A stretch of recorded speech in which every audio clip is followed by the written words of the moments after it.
Halo guys, ketemu lagi sama aku, Dea Yunivaleni. Kali ini aku mau bagiin satu kisah yang bakal nemenin kegabutan kalian hari ini. Yuk langsung aja. Sebelum masuk ke videonya, aku ingetin kalian untuk klik tombol subscribe, like, comment, and share. Dan jangan lupa untuk hidupin notifikasinya biar kalau RC upload kan gak bakal ketinggalan. Oh, satu lagi, kalian harus banget follow Instagram Relationship Chat Online karena cocok banget buat para jomblo berhalu-halu ria.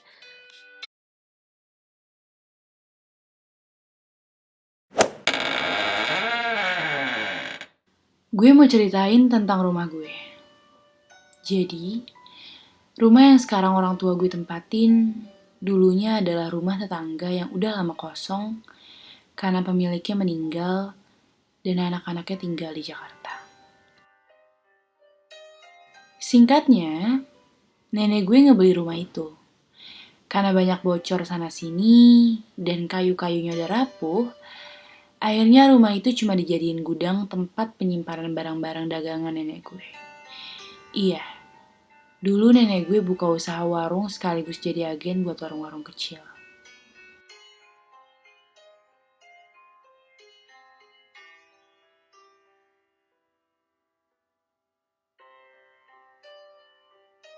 Beberapa tahun kemudian, nenek minta ke orang tua gue buat ngerenovasi dan nempatin rumah itu.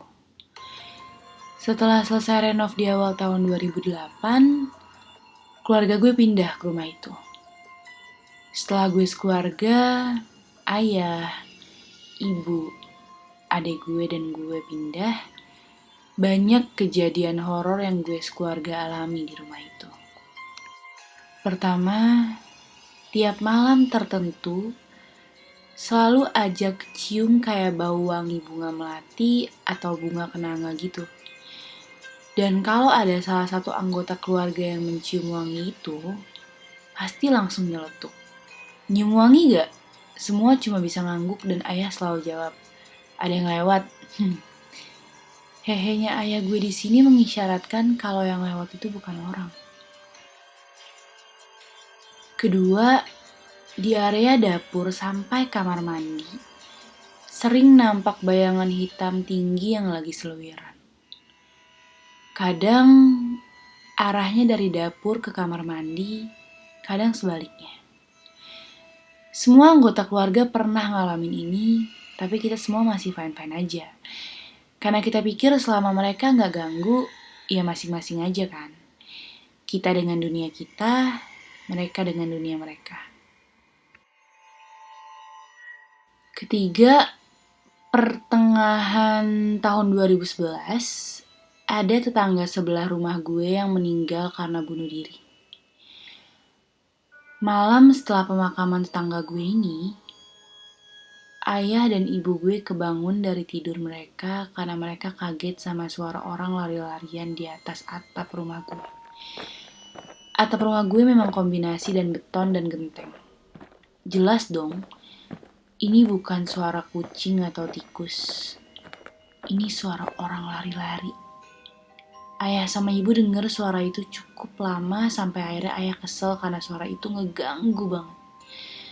Lagi pula siapa juga yang tengah malam iseng lari-lari di atap rumah orang. Spontan ayah gue ngambil sapu dan dipukulin ke arah atap sambil maki-maki. Heh, monyet, turun lo, gangguin kita tidur aja, sini turun. Setelah itu suara itu langsung hilang. Suasana berubah jadi sunyi senyap. Oh iya, di sini sebenarnya kita nggak mau mengaitkan suara itu dengan kematian tetangga kita. Mungkin kebetulan aja waktunya. Dan keempat, pernah suatu malam, ibu dan ayah gue kebangun karena ngedenger suara keran air di kamar mandi nyala dan toren air kedengeran kayak penuh, banjir dengan air. Setelah dicek, suaranya hilang dan ternyata sama sekali gak ada yang nyalain keran. Bahkan air pun gak mengalir setetes pun. Aneh kan? Kelima, ini kejadiannya sekitar tahun 2012. Ibu gue buka usaha kecil-kecilan di rumah dan alhamdulillah ramai. Di depan rumah ada pohon jambu air yang ayah tanam yang tingginya baru sepaha orang dewasa. Di sekeliling pohon itu ditempatkan batu-batu supaya bagus, kata ayah. Pagi itu, ayah inisiatif buat beri pupuk organik ke tanamannya. Dan waktu ngangkat batu-batu yang ada di sekeliling pohon itu, ayah gue kaget karena gak sengaja menemukan benda kecil yang terbungkus kain kafan mirip pocong. Iya, pocong. Karena takut, kita sekeluarga langsung manggil orang yang paham sama hal semacam ini. Sebut aja orang itu Bu E. Bu E ngebuka kain kafan yang ngebungkus benda itu di depan keluarga gue. Isinya botol kaca bekas minuman kerating deng yang di dalamnya ada tanah. Kata Bu E, tanah itu kayaknya tanah kuburan dan sengaja ada orang yang naruh di situ supaya usaha ibu gue sepi. Ini lebih horor dari setan sih. Manusia mana yang menghalalkan segala cara untuk menghancurkan usaha seseorang? Padahal zaman udah modern masih ada yang pakai cara begitu. Gak habis pikir. Siangnya Bu E minta keluarga gue menghanyutkan benda itu ke sungai. Ba'da maghrib, gue yang lagi diam di depan rumah ngedenger suara cewek lagi nangis. Makin lama, makin kenceng suaranya. Sampai gue lari ke ibu karena gue kira tetangga gue yang nangis. Bu, coba dengerin deh ada yang nangis. Mienai kayaknya. Coba tanyain mah kenapa. Tapi ibu gue dan yang lain gak ngedenger apa yang gue denger. Cuma gue aja yang denger. Aneh banget. Padahal suara tangisannya kencang. Gimana ceritanya cuma gue yang bisa denger. Besok paginya, ibu gue tanya ke tetangga sebelah rumah apa semalam habis nangis. Tetangga gue langsung jawab enggak. Dan dia juga gak ngedenger suara tangisan itu. Ibu gue cerita ke Bu E dan Bu E bilang, yang nangis itu penghuni benda yang bikin pocong. Dia gak terima dibuang ke sungai. yang keenam, pada tahun 2015, ibu gue masih menjalankan usahanya di rumah. Waktu itu menjelang lebaran, dan biasanya ibu selalu bagi-bagi THR buat para pelanggannya. Ada satu pelanggan yang ibu gue kasih 2 lusin piring. Namanya Bu R. Tapi selang beberapa hari, Bu R ngembaliin piring itu lagi ke ibu gue dan minta diganti dengan barang THR yang lain. Alasannya, Bu R bilang, piring yang ibu gue kasih itu pecah tiba-tiba. Ibu gue pikir kualitas piringnya jelek. Jadi sisa piring yang gak pecah ditarik lagi dari Bu R dengan niatan bakalan diganti dengan piring lain.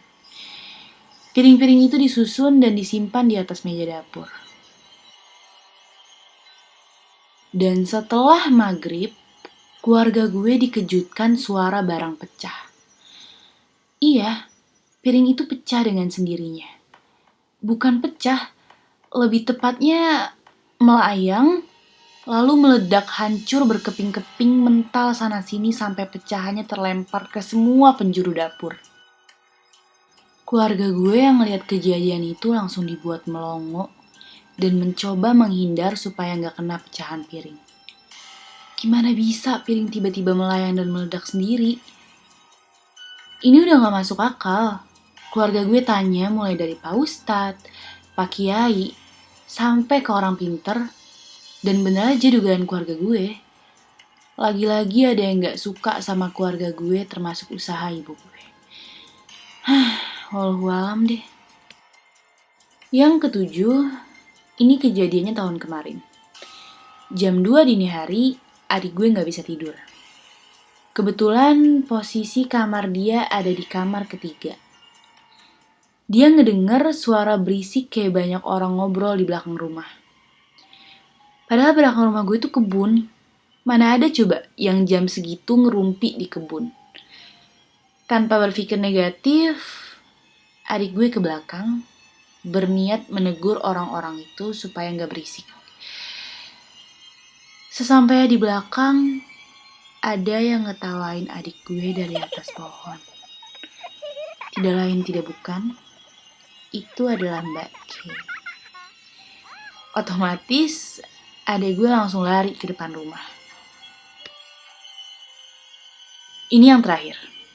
Sudah ada sekitar 3 orang yang datang bertamu ke rumah dan bilang kalau di rumah gue itu ada penjaganya. Macan gaib. Dari ketiga orang itu bahkan tidak saling kenal. Tapi argumen mereka sama kalau di rumah gue itu ada penjaganya dalam wujud macan.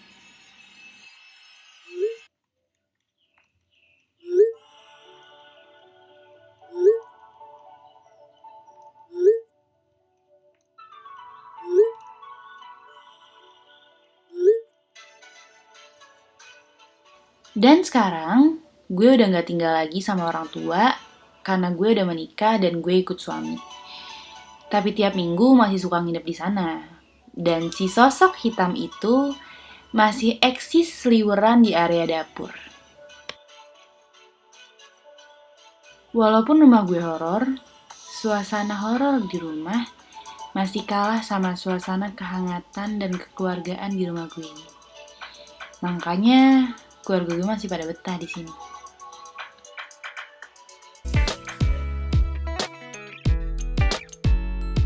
Thank you guys, jangan lupa subscribe, like, comment, dan share. Dan jangan lupa follow Instagram Relationship Chat.line, Dea dan Ocha.